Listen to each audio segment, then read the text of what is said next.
Hello everybody, my name is Jordan. Welcome back to another Pokemon Challenge. My last one, Pokemon Black with only Pawniard, was one of the most fun runs I've done in a while. So let's do one of, if not the hardest one I'll ever do. Today, I'll be attempting to beat Pokemon Platinum with only Azurill. Azurill is the second weakest Pokemon by base stats, second only the Sun Current. It has the same attack as a Metapod, and a bit higher special attack than a Happiny, the speed of a Geodude, with the defenses comparable to a Wurmple. It is absolutely pathetic. The only possible saving grace it has are its abilities, which could make it hit slightly harder with huge power, or two artificial resistances with thick fat. By level up, it doesn't even start off with an attacking move, though thankfully we do get the return to him very early on, so we're not entirely useless. And getting Bubble and Water Gun early can help us beat the Rock Gym early. By TM, its own type coverage only expands to Ice and Steel. Before going into the run, I flat out do not think we can win. We're incredibly slow, incredibly frail. I'll be surprised if we can even make it past the final rival fight, much less the Elite Four. Let's go over the rules. In combat, I can only use one Azurill. I can use other Pokemon for HMs, but I'm not allowed to use them in battle. No glitches or exploits. No items in battle, only Pokeballs, held items, and items outside of combat are allowed. Let's jump into this. First off, I use the Universal Pokemon Randomizer to replace Turtwig with Azurill so we can do the whole run with it. I do this so a rival has Chimchar, to make the run as hard as possible, like it isn't hard already. I nickname it Ball. Ours has a Sassy nature, which is plus special defense minus speed. That nature will probably guarantee I lose this run. It also has thick fat, so we resist fire and ice type moves. First things first, I need to grind an EV train. I focus on attack with Shanks on Route 202, and special attack on Psyduck in the Ravage path. This takes forever, as you'd probably expect, but we're gonna need to hit as hard as we possibly can. Once we're done with that, we fight Rourke, who's a one-shot sweep. We're over double his level, and we have water moves, so it's not really that surprising. The Mars fight in the Valley Windworks was thankfully a one-shot sweep with return. Her Purugly can be nasty. Much to my surprise, Gardenia was also a no-damage sweep. Turtwig was a one-shot, Cherim only used Safeguard, and Roserade only used Stun Spore. Off to Jupiter. Zubat was a two-shot with return, but we did get hit by a wing attack. Skuntank went down a few returns while hitting us with a Night Slash. At the Hearthelm Gym, we're lucky to even make it through the gym trainers. We're probably gonna need to be level 50 before we can even stand a chance against Fantina. We try Fantina at level 48, and this is straight up not happening. We can't even make it to Miss Magius. Here are our stats at level 50. These are some of the most pathetic stats I have ever seen. No stat other than HP over 60? And only 30 speed? I don't think we'll even get to 75 speed by the end of the run.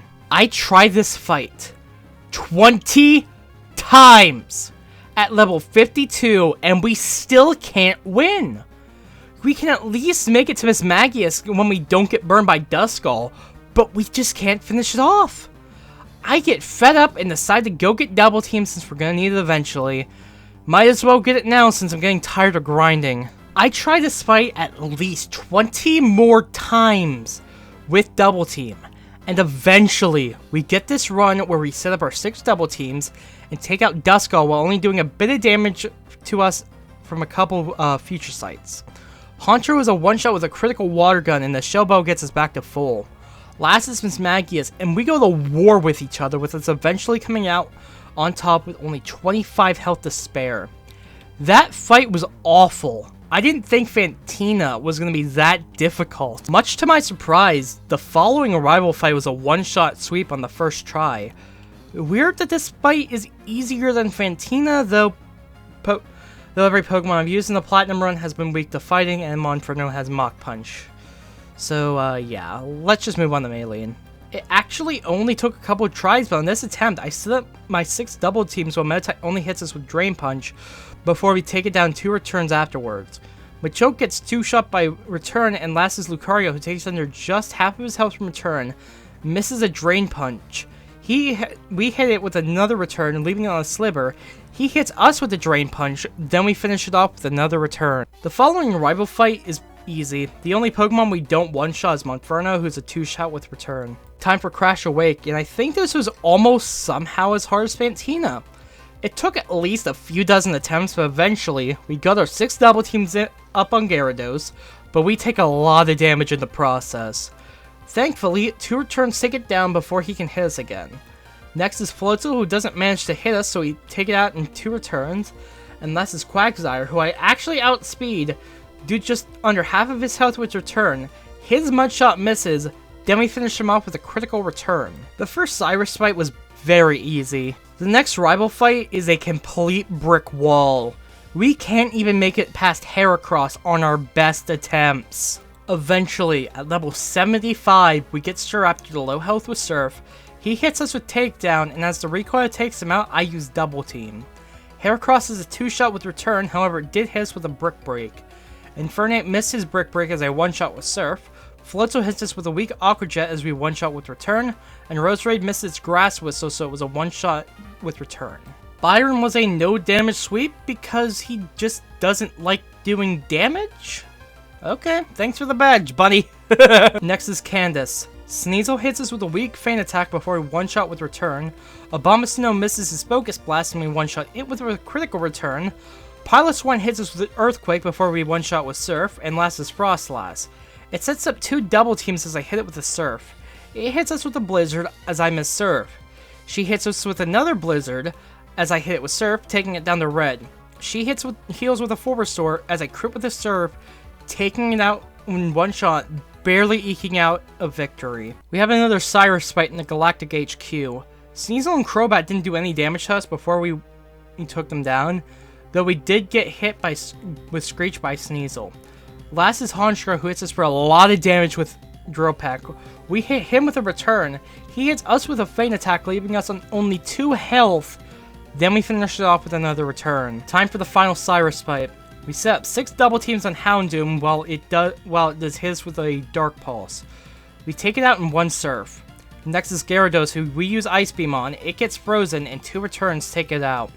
Honchkrow goes down 2 Ice Beams, however it does hit us with a powerful Drill Peck.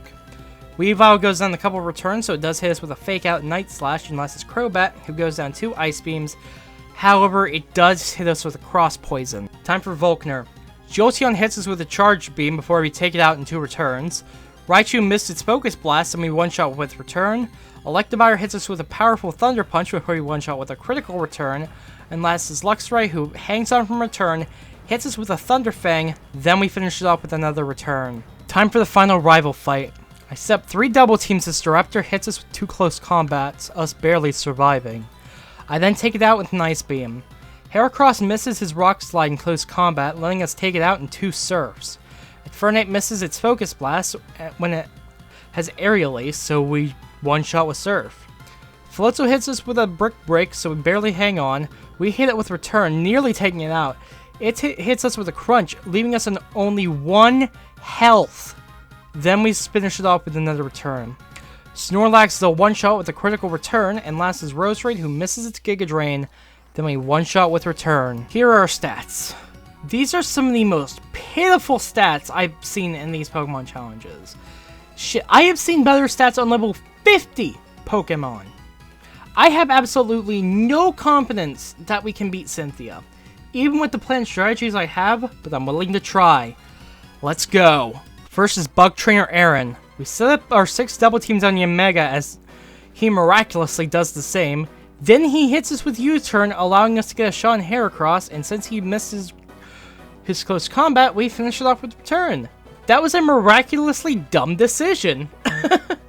Vespiquen is out next, and it goes down in 2 Ice Beams. Yamega comes out and uses Double Team, but we still take it out with an Ice Beam. Scizor goes down 3 Water Pulses, but we do get hit by an X-Scissor. Last is Drapion, who gets 2-shot by return, though he did hit us with 2 Aerial Aces. Next is Ground Trainer Bertha. I hit Whiscash with return as she hits us with an Earth Power. When she heals, I start setting up my 6 double teams, taking a lot of damage in the process. I then take it out in 2 more returns. Gliscor missed Earthquake, so I 1-shot with Ice Beam. Powdon missed its Earthquake, so I took it out in 2 Ice Beams. Golem missed its Earthquake, so I one-shot with Water Pulse, and last is Rhyperior. It misses its Earthquake, I hit it with Water Pulse, and my heart sinks when it survives on only a sliver of health. Thankfully, it misses its second Earthquake, so I take it out with the following Water Pulse. This took me a half hour to beat. That was ridiculous!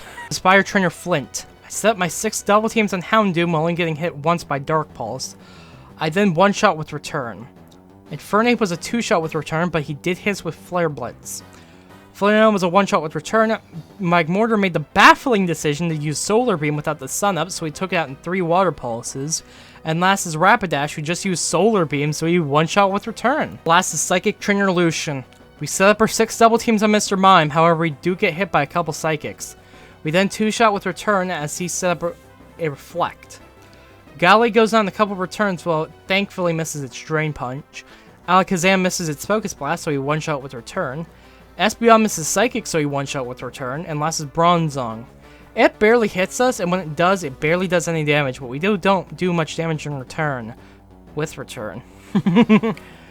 I'm just kidding. Eventually, we take it down with Water Pulse and the confusion damage from it. Time for Cynthia, and as much as it pains me to say this, I can't beat her. What you're watching right now is a 15-minute clip of me failing. I tried this at least 1,000 times, and I just can't get past Togekiss on the very few attempts I actually make it to it. Spiritomb is what ends most of my runs, and then more often than not, Lucario outspeeds and one-shots us with Aura Sphere. My strategy was to use the Quick Claw to go first, and use Swagger to confuse Lucario and Togekiss to be able to take them out before they could one-shot us. I knew if I could make it past them, the rest of our team should be possible, but I could never make it that far. I do believe that this is possible, but the luck required is damn near inhuman. That was the hardest run I think I've ever done. Litwick, Munna, they don't have shit on this. I knew this run was going to be brutal, but I didn't think it was going to be this hard. The roadblocks we had, I didn't expect a lot of them. Bertha, Fantina, I figured they'd be easy. Next week, I'll be doing a run that should be possible. Pokemon Ruby with only 1 Scyther. If you guys enjoyed it, make sure to like, subscribe, and ring the bell for more. Peace out.